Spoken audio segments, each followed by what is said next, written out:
Oh, you want to hear another story, huh? This is the line you hear every time you hit the new game button in Borderlands 2. But have you ever wondered why people love the second one so much? And even to this day, even with the release of the newer, shinier Borderlands 3 and Tiny Tina's Wonderlands, but we don't talk about that one. Some still choose to play this 12-year-old game to this day. With the franchise taking an interesting direction, and with Borderlands 4 coming in the future, let's take a step back and see what makes the second one so special and why there will never be another game like Borderlands 2.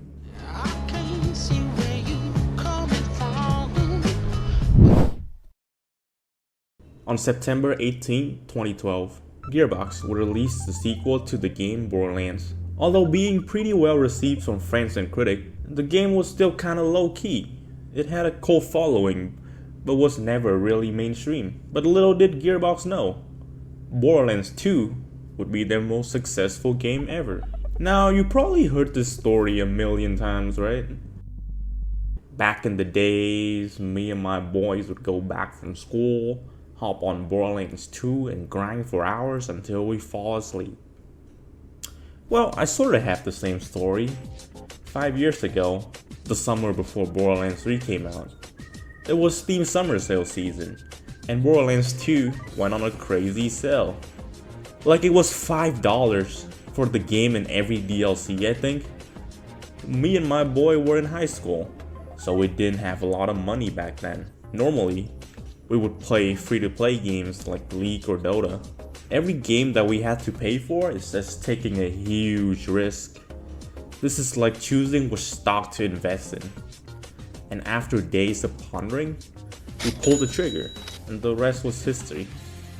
For that entire summer, we ate, slept, and breathed Borderlands 2. We played for hours, every single day, beating every bosses, farming every god rolls. We even tried to summon Vermivorous. And when we're not playing, I'm on YouTube watching Joel's Dude, or on Discord talking about the game. That whole summer of 2019, Borderlands 2 was my life. And then Borderlands 3 released to be an Epic Games exclusive, and the pandemic happened. Then I became addicted to a shitty looter shooter. But that's a story for another day. My point is, nostalgia plays a big part in why Borderlands 2 is looked back so fondly today. And I could sit here all day yapping about how it was so special. But that still begs the question, what makes the game stand out so much that people play it to this day, even over Borderlands 3? And does the game still hold up now, or is it just nostalgia talking? To find out, I downloaded Borderlands 2 in the year of 2024, and I think I might have the answer. Alright, I think we go step by step here. First, we gotta talk about the gameplay. The gunplay is honestly good enough to this day. It's definitely no Counter-Strike or Call of Duty, but serviceable for this kind of game.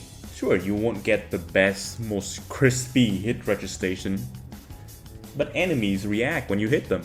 And bonus, if you shoot elemental weapons like fire, they will get burned when you shoot them. Very nice. The movement, although basic, it's not bad.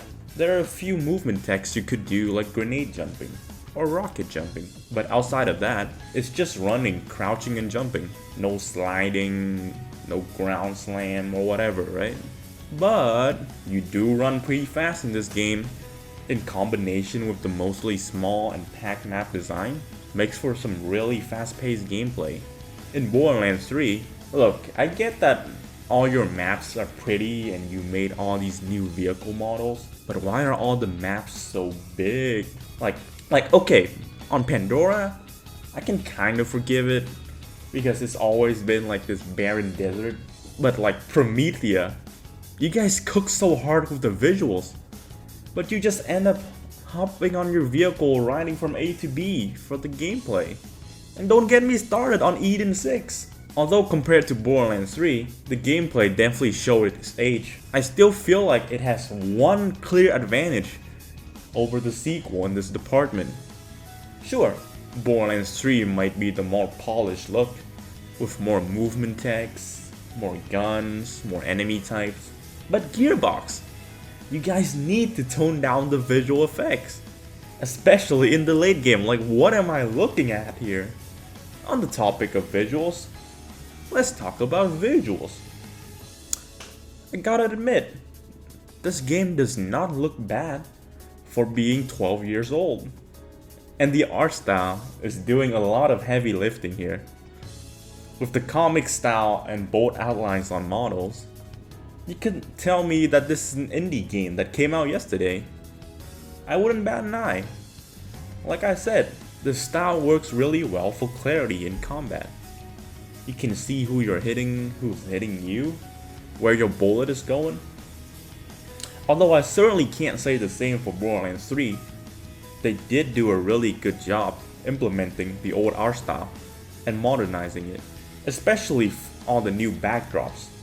Damn, they're just gorgeous. So yeah, Borderlands 2 held up well in this regard, but 3 improved on it even more. The visuals and art style has always been a strong suit of the series. And of course, another strong suit of this series, you can't talk about Borderlands without talking about the guns. There are so many weapons in this game, and each weapon can have a combination of different parts like magazine, grip, or sight, making every new pickup feels fresh and unique. Like I said, the game doesn't have the best gunplay, but the weapons really make up for it. And to me, the legendaries really do feel like rare drops in this game. Most guns have a dedicated source to farm for, and they don't drop very often. Well, less often than Borderlands 3, that's for sure. And while you might think, oh, more is better, right? But when you see an explosions of 4 legendaries shooting from a boss that took you 3 seconds to kill for the 50th time, you really get numb to seeing legendaries. They don't feel special anymore. Besides that, to this day, a lot of guns in Borderlands 3 don't even have a dedicated loot source. And I don't blame them, because there are too many damn legendaries in that game. And surprise, surprise, most of them are not very good. To be fair, this comes down to personal preference. You might like getting a bajillion legendaries compared to just a few good ones. Whatever tickles your brain, but for me, the condensed pull-up Borderlands 2 just talks to me more. Another topic that is largely personal preference is characters. And I think there are good cases for characters from both games. But you know what is not subjective? The fact that Borderlands 2 has 2 more characters. I don't know why they decided to go with another skill tree instead of new characters for Borderlands 3. Actually, I do. It's cost saving. But it's just really not the same. You get so much more replayability with the 2 extra characters. With the new characters, you get to experience something entirely different. So for me, Borderlands 2 clears in the character department. So far, I would say these games are pretty neck and neck. I still lean towards Borderlands 2, but you can make a good case for either. But maybe you guys noticed, I left out a very crucial aspect of these games. This is what makes Borderlands 2 legendary status and Borderlands 3 just a pretty good game. It's time to address the elephant in the room.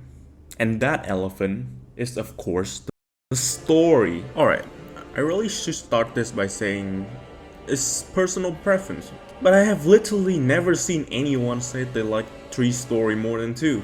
If you say you do, I would have to either assume you're trolling or mentally ill.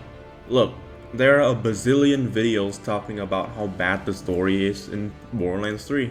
So if you want to, you can watch those videos. Some of them are pretty good. But me, I would like to focus on the positives here. So instead of trashing Borderlands 3 story, I'm gonna glaze Borderlands 2 story. Look, I have to admit, it's not perfect. Nowhere near in fact. One aspect that has aged like cheese is the humor. Maybe in 2012 it was funny, but now? The jokes land somewhere from pretty funny to very annoying. The pacing can sometimes be messy. You can go from raiding a huge bandit lair to farming exotic creatures in a few minutes. But there's one aspect of the story that is so good that even with their best efforts, Gearbox still could not replicate it to this day.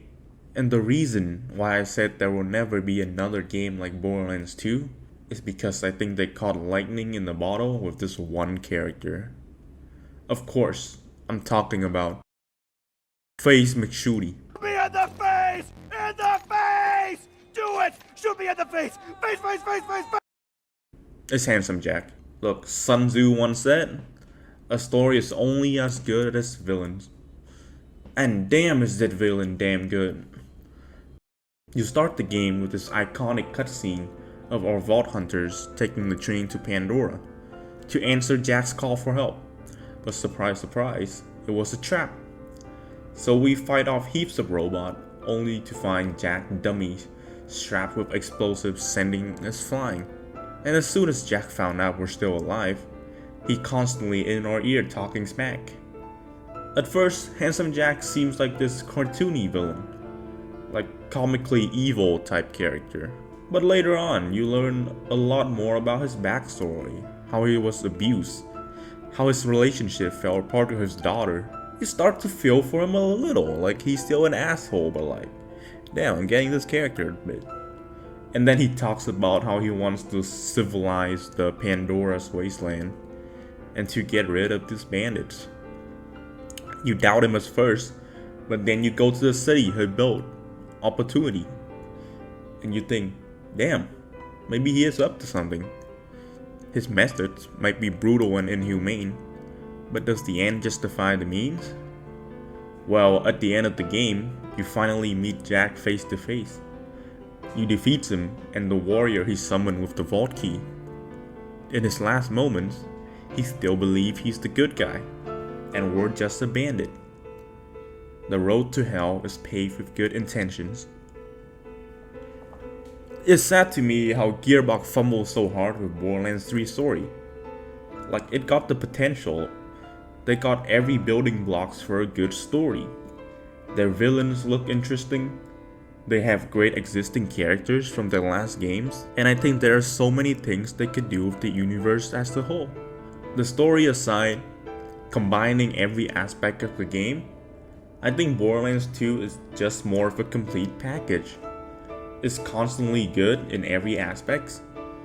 And Borderlands 3, while taking a step forward in things like the visuals, it takes 2 steps back in other aspects, such as stories, map design, and visual clutter.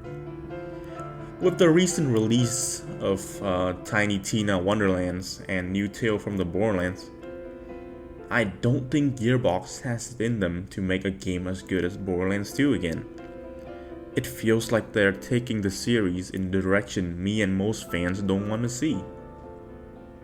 So, with Borderlands 4 coming out in the future, although I have learned to manage my expectation, I still really want this game to succeed.